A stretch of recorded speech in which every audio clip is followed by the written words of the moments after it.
Hello District 220 employees. Welcome to a quick tutorial on how to add a discussion to Schoology. First of all, discussions are a great feature. They can be used as an exit slip to explore a topic. They can be used outside of school, maybe as a study session. In school, it's a different way to communicate that may engage some of your more quiet learners. It's a great way to practice the skills that students are going to need to work and learn in a digital world. Adding a discussion is really straightforward.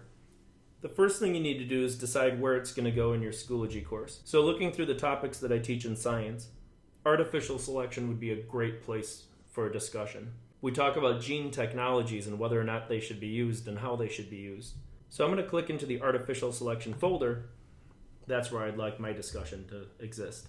When you're ready to add it, go to Add Materials, click, then find Add Discussion. Create a title for your discussion. I will call mine Use of Genetic Technologies.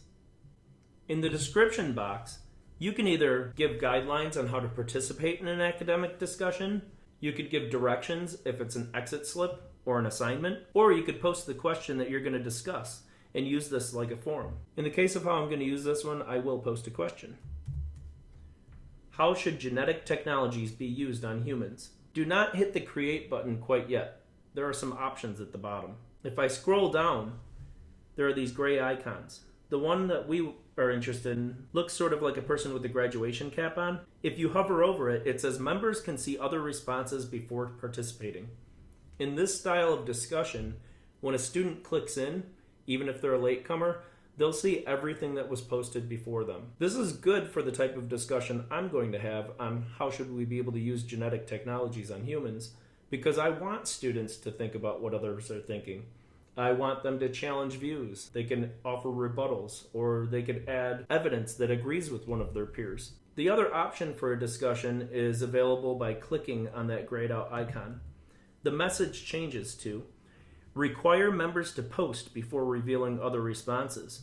I mentioned an exit slip as one of the things you could use a discussion for. This is a great way to go. Students click into this discussion, they will only be able to see the directions box, which is either the question I posted or the guidelines you've given. After they hit submit, they're able to see what their peers have posted, which is really good because they can compare their reflection to the responses of others.